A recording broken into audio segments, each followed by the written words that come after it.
Praise the lord. Good morning. ప్రభువైన యేసుక్రీస్తు శుభనామంలో మీ అందరికీ వందనములు. దేవుడి మాటల చేత అనుదినం బలపరచబడుతున్నారని దేవుని నమ్మి స్తుతిస్తున్నానండి. బలపరచబడుతున్నట్లయితే పరిచర్య కొరకు ప్రార్థన చేయండి, అనేకులకి షేర్ చేయండి. ప్రార్థన చేసుకుందామా? పరిశుద్ధుడైన మా తండ్రి, నీ ఘనమైన శ్రేష్టమైన నామాన్ని బట్టి వందనాలు ప్రభువా. ఉదయకాల సమయంలో మా అందరితో మాట్లాడండి, మా అందరినీ దర్శించండి.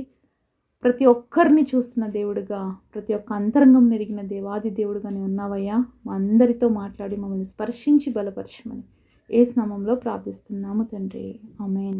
ఈరోజు దేవుని వాగ్దానము కీర్తనల గ్రంథము 20వ అధ్యాయము 1వ వచనం. ఆపత్కాలమందు యెహోవా నీకు ఉత్తరమిచ్చునుగాక. Psalms chapter 20 verse 1. The Lord hear thee in the day of trouble. దేవుడు ఇచ్చినటువంటి అద్భుతమైన వాగ్దానం మనందరి జీవితంలో నెరవేర్చబడిన గాక, ఆమేన్. ఎంత అద్భుతమైన దేవుడు కదండి మనం కలిగి ఉన్న దేవుడు. మరి మీరు సంతోషంగా ఉన్నప్పుడు దేవుడు సమాధానం ఇస్తాడు. అలాగే మీరు హ్యాపీగా ఉన్నప్పుడు, లేకపోతే మీకు ఏ కష్టాలు లేనప్పుడు దేవుడు సమాధానం ఇస్తాడని చెప్పట్లేదు. కానీ దేవుడు మాటలు ఏ విధంగా సెలవిస్తున్నాయంటే, ఆపత్కాలంలో యెహోవా మనకి ఏం చేస్తాడంట? ఉత్తరం ఇస్తాడంట. ఎవ్వరు కూడా ఆపదల్లో ఉన్నప్పుడు ఎవ్వరు రెస్పాండ్ అవ్వరండి. ఎవ్వరు కూడా సహాయం చేయడానికి ముందుకు రారు. కానీ దేవాది దేవుడు మాత్రం మనతో ఎప్పుడు కూడా ఆపత్కాల సమయంలో కూడా మనకు ఉత్తరం ఇచ్చే దేవుడుగా ఉన్నాడు. కొన్నిసార్లు మనుషులు సహాయం చేస్తారండి, కానీ అన్నిసార్లు చేయరు. అన్ని ఆపదలలో మనుషులు మనతో ఉండరు, ఎందుకంటే వాళ్ళు కూడా మనుషులే కదా. కాబట్టి అన్ని సమయాలలో, అన్ని సందర్భాలలో అందరూ మనతో ఉండరు. అన్ని వేళల్లో మనకి సహాయం కూడా అందరు చేయలేరు. కానీ దేవుడు మాత్రం మనం ఏ పరిస్థితిలో ఉన్నా, ఎలాంటి స్థితిగతుల్లో ఉన్నా కూడా ఆపత్కాలంలో ఆయన మాత్రమే నమ్మదగిన దేవుడు కాబట్టి తప్పకుండా మనకు సహాయం చేస్తాడు. సరే, కీర్తనల గ్రంథము 46వ అధ్యాయం 1వ వచనంలో చూసినట్లయితే, దేవుడు మనకు ఆశ్రయ దుర్గమునే అన్నాడు, ఆపత్కాలములో ఆయన నమ్ముకొనదగిన సహాయకుడు. ఎంత అద్భుతమైనటువంటి మాట దేవుడు ఇచ్చాడు కదండి. మరి దేవుడు మనకి ఎప్పుడు సహాయం చేస్తాడు?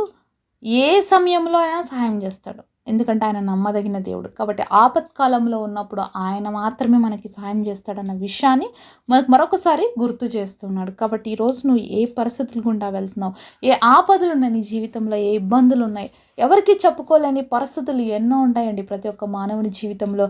అలాగే నువ్వుకున్న పరిస్థితిలో ఈరోజు నాకు ఎక్కడి నుంచి సహాయం వస్తుంది, ఎవరు నాకు హెల్ప్ చేస్తారు అని నువ్వు చూస్తున్నావా? మనుషుల వైపు ఎంతసేపు చూసినా మనం పొందుకునేది ఏం లేదండి. కానీ దేవాది దేవుడి వైపు మనం చూసినప్పుడు తప్పకుండా ఏం పొందుకుంటాం తెలుసా? మనకి ఏదైతే అవసరం ఉందో, ఏదైతే ఆపదగా మన జీవితంలో మనల్ని ముంచెత్తాలని చూస్తుందో, ఆ పరిస్థితుల్లో నుంచి బయట తీసుకొచ్చి నిలబడతాడు మన గొప్ప దేవుడు. బైబిల్లో రాణి అయినటువంటి ఎస్తేరు గురించి మనందరికీ బాగా తెలుసు. ఒక బానిసగా ఉన్నటువంటి ఆ వ్యక్తిని తీసుకెళ్ళి దేవుడు ఏం చేశాడు? ఒక రాణిగా మార్చాడు. దేవుడికి ఒక వ్యక్తిని ఆ విధంగా తీసుకెళ్ళటంలో చాలా గొప్ప ఉద్దేశాలు ఉంటాయండి. అలాగే రాణి అయినటువంటి ఎస్తేరు పట్ల కూడా దేవుడికి ఒక గొప్ప ఉద్దేశం ఉంది. ఎందుకు ఆమెను తీసుకెళ్ళి రాణిగా నియమించాడంటే, మరి మొర్దెకై ఆ యొక్క ప్రాంగణంలో ఉంటాడనమాట, ఆ యొక్క శూషన్ కోటలో ఉంటాడు. అయితే అక్కడ హామాన్ అనేటువంటి వ్యక్తి మరి యూదులకు వ్యతిరేకంగా ఉంటాడు. మరి ఎప్పుడెప్పుడు యూదుల్ని చంపేయాలా అని చెప్పేసి శాసనాల్ని రాజు దగ్గర నుంచి సంతకాలు చేయించుకొని ఆ శాసనాన్ని పాస్ చేస్తాడు. ఒకటి మొర్దెకై అంటే సరిపోదు, ఎందుకంటే మొర్దెకై దేవుడికి తప్ప ఎవ్వరికి నమస్కారం చేయడు. కాబట్టి యూదులు అంటే అతనికి సరిపోరు అనమాట హామాన్కి. కాబట్టి యూదా జాతిని అంతటినీ సమూల నాశనం చేయాలని చెప్పి ఒక శాసనాన్ని తీసుకొచ్చి అదంతటిని కూడా పాస్ చేస్తాడు. ఎప్పుడైతే ఈ శాసనం వస్తుందో మరి యూదులైనటువంటి దేవుడు ప్రజలందరూ కూడా వణికిపోతారు, బాధపడిపోతారు, భయపడిపోయి ఏడుస్తూ ఉంటారు. అలాంటి సమయంలో మరి మొర్దెకై రానిటువంటి ఎస్తేర్కి ఒక మెసేజ్ పంపిస్తాడు. పరిస్థితి ఇలా ఉంది, యూదులందరినీ చంపాలనుకుంటున్నారు, కాబట్టి నువ్వేమైనా సహాయం చేయగలుగుతావా అంటే, మరి ఎస్తేర్ అన్న మాట ఏంటి తెలుసా? ఇప్పటి వరకు రాజు నన్ను పిలవలేదు, రాజు పిలవకుండా కానీ వెళ్తే ఖచ్చితంగా వాళ్ళకి మరణశిక్ష ఉంటుంది అని చెప్తుంది. ఎస్తేరు గ్రంథము 4వ అధ్యాయం 13-14 వచనాలు చూద్దాం. మొర్దెకై ఎస్తేరుతో ఇట్లు ప్రత్యుత్తరమిచ్చి, రాజనగర్లో ఉన్నంత మాత్రము చేత యూదులందరికంటే నువ్వు తప్పించుకుందు అని నీ మనసులో తలంచుకొనవద్దు.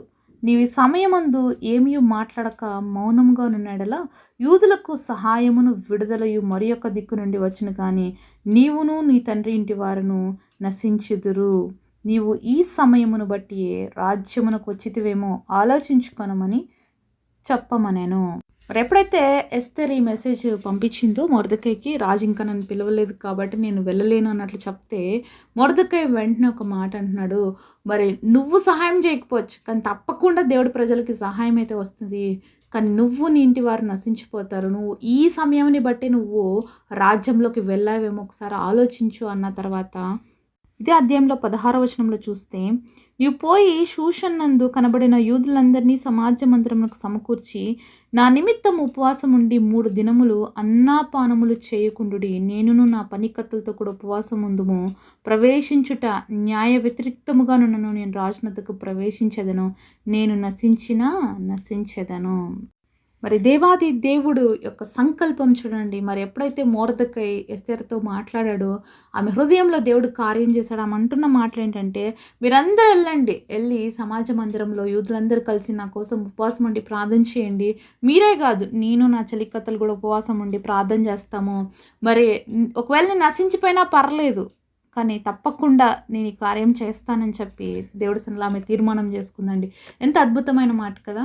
దేవుడు ఆపత్కాలంలో తన బిడ్డలకి సహాయం చేయడానికి ఎవరినైనా పురిగొల్పుతారు. మరి ఎస్తేర్ భయపడింది మొదటిగా ఆ పని చేయటానికి, కానీ ఇప్పుడు ఒక తీర్మానంలోకి వచ్చింది. ఆమెకున్న ఒకే ఒక్క ఆధారం ఏంటి తెలుసా? దేవుడు నాకు సహాయం చేస్తాడు. అందుకనే అక్కడ ఉన్న వాళ్ళందరికీ చెప్తుంది, మీరు నా కోసం ఉపవాసం ఉండి ప్రార్థన చేయండి. నేను కూడా ఉపవాసం ఉండి ప్రార్థన చేస్తాను. అంటే ప్రార్థన ఏమైనా చేయగలుగుతుంది. ప్రార్థన పరిస్థితుల్ని మారుస్తుంది. ప్రార్థన మన పరిస్థితుల్ని తారుమారు చేస్తుంది అన్నమాట. కాబట్టి ప్రార్థన చేయండి.